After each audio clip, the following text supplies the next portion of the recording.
The Protectors of the Wood Adventure Series, episode number 208, Very Strange Behavior from Rose.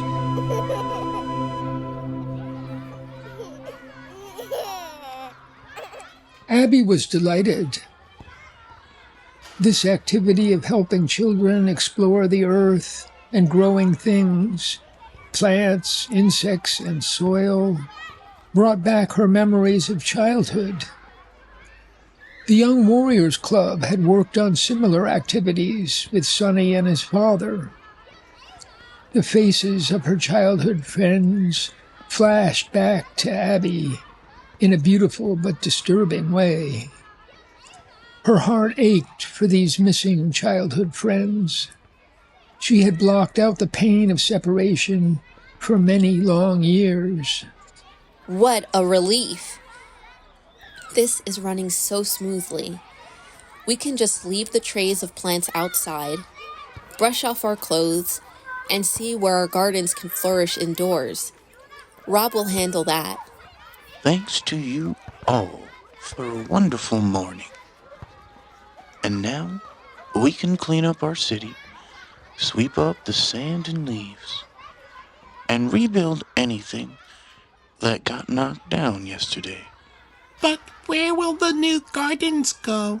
And can we still have the forest? We haven't decided for sure where the new gardens will go, but we are certain that all of the gardens will be for everyone. And we also know that we want our gardens to have plenty of sun, so we will create space. And Frankyn, we will definitely have a forest.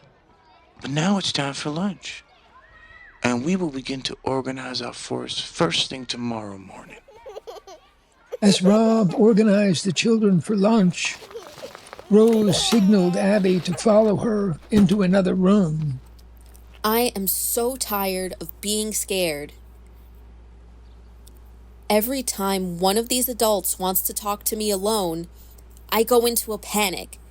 I'm sick of it. We only have a minute, and I want to apologize. I shouldn't have tried to bring these issues up this morning. That was my fault. It's one of our primary rules not to discuss disagreements with parents and children present. That being said, I want to make it clear that Rob and I will take the lead on planning, purchasing materials, and dealing with any behavior problems. If you see a problem, please bring it up to one of us on the side. Do not plan solutions to problems we are not even aware of. Yes, I hear you. I certainly won't do that again. Abby didn't feel any warmth in Rose's apology. In fact, Rose seemed nervous, even frightened. Abby wondered why and was unable to speak. Also, I feel the need to tell you that I have not retired or withdrawn from the school just because you do not see me at a particular point. I intend to remain fully involved. Rose's face was without expression, but there was something almost like panic in her eyes. Abby could not say a word. She was thinking. Anything I say will be wrong. Also, I'm sorry to say there were more articles about you in the newspaper yesterday. I must request that you put a stop to this bad publicity. It may cause problems for the school.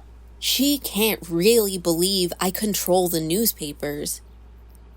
Rose stood up. Unless you have any questions, we should be getting back to the group. Abby followed Rose to the small dining room. Tom Winkle, Lucy's grandfather, had arrived and was talking to Rob and the children. Well, how exciting.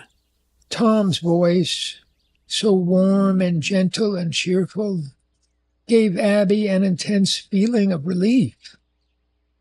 His old-school manner and wrinkled face spread a kind of kindness and goodwill.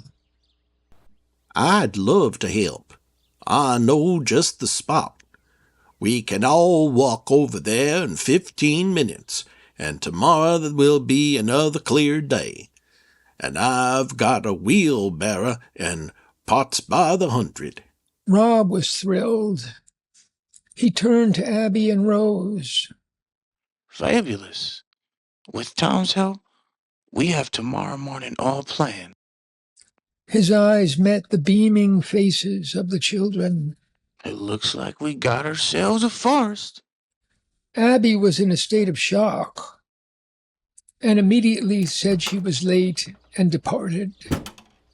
She rode her bike down to the churchyard in a daze. Nothing intruded on her solitude. Back in her cottage, she lay in bed and stared at the ceiling, unable to make any progress with her thoughts. Somehow Rose's personality had radically changed. The warm and motherly figure of Abby's interview had inexplicably become cold, even hostile. Abby had no idea why, except this issue of publicity in the newspapers was at least a fact, a reality. But to act like Abby was in control of what the newspapers print was insane. More publicity would certainly arrive, much of it bad, even if Freddie Baez didn't publish the interview. Abby didn't see how Rose could be ignorant of this fact. It had been going on for weeks. Abby was thinking, Rose wants to get rid of me. This is all preparation for her to take me inside a side room alone and tell me she's sorry, but I'm not quite right for this job. A job I don't even have yet. And the problem is, I like this job. I want to stay.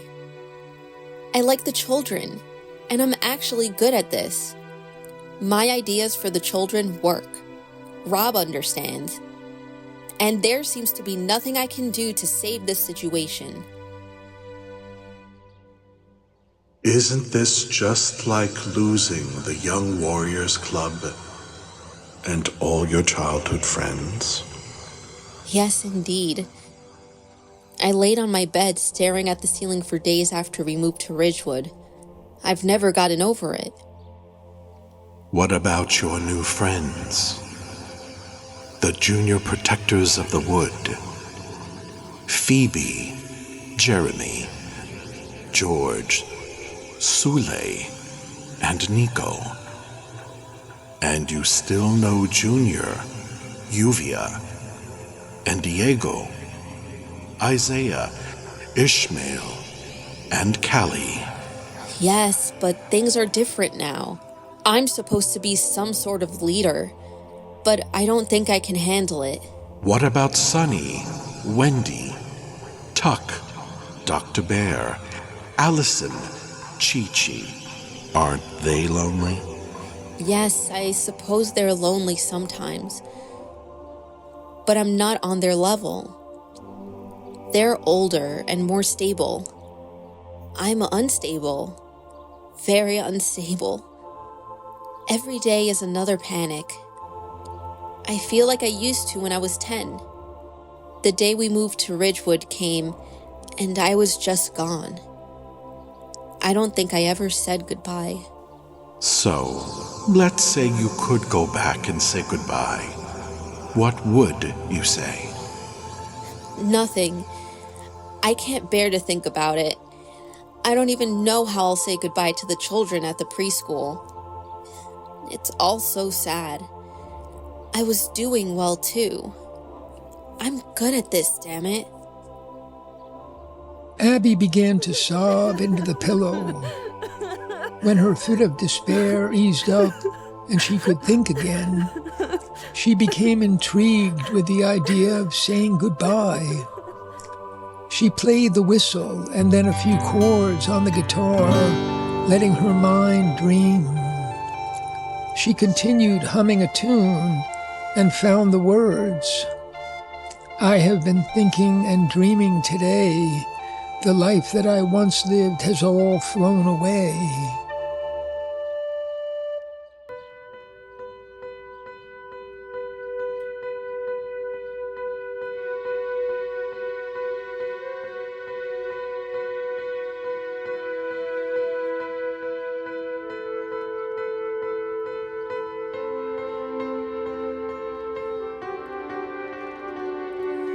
I have been thinking and dreaming today. The life that I once lived is flowing away. The streets are all haunted by people I knew. We're no longer the same after what we've been through. And they're gone.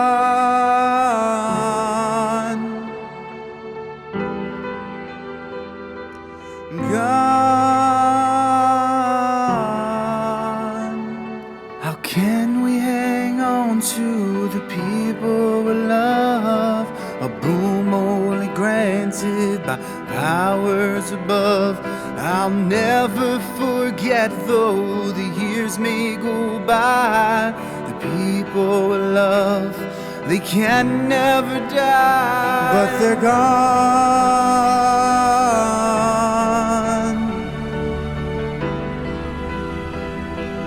Gone. The children of yesterday have all disappeared. The tears and the laughter are no longer here. Like ghosts on the sidewalk, they're all around me. The faces of once were are all that I see. But they're gone.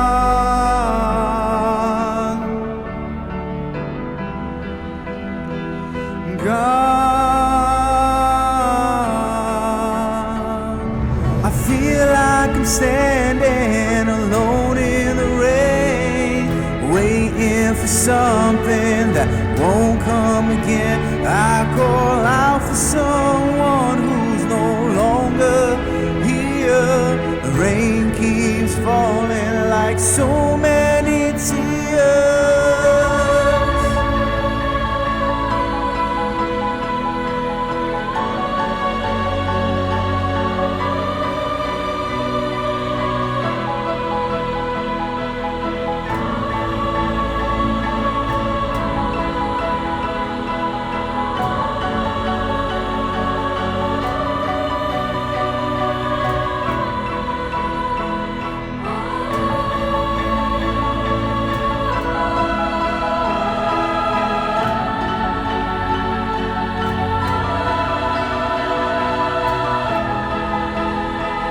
Cause they're gone.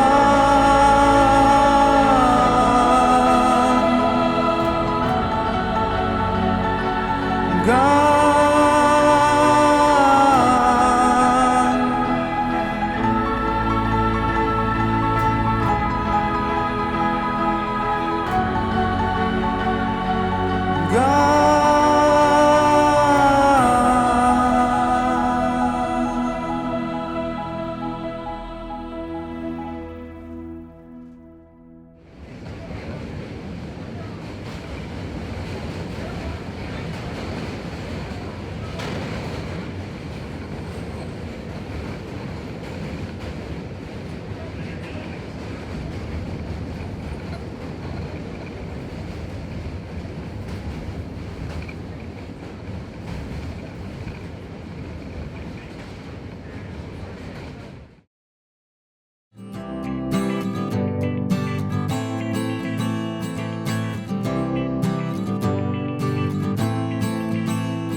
Trillions of living things are everywhere around. Our lives are all planted deep into the sacred ground. There's everything to love and everything to fear. It's planet Earth in the universe and nature lives here. It's planet Earth in the universe and nature lives here. It's planet Earth and the universe, and nature lives here. It's planet Earth and the universe, and nature lives here. And nature lives here.